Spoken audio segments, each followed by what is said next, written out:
Yes, thank you very much.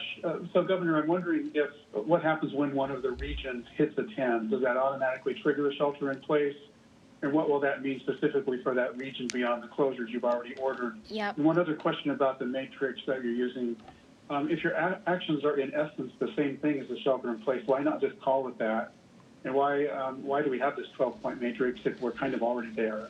Thank you very much. Okay, thank you for the question. I appreciate that very much. And much like Iowa is not New York or California or New Jersey, we have different areas of the state that are experiencing different outbreaks. And so it would be irresponsible for me to just do a statewide when, according to Dr. Fauci, many of the mitigation efforts that I have put in place are actually aligned with the results that they're trying to get.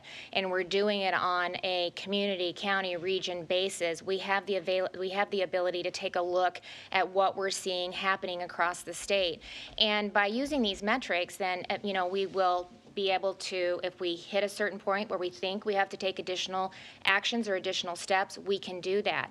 But as this moves across the state, and hopefully we don't see that happen on the western side or the north central part of the state, but if it does and things start to stabilize, we start to see a decline, and we're actually experiencing the outcomes that we want, we might be able to start to open up the eastern side of the state based on the data and the metrics that we're looking at that time.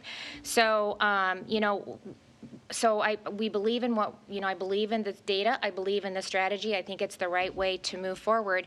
And we are working on what that looks like.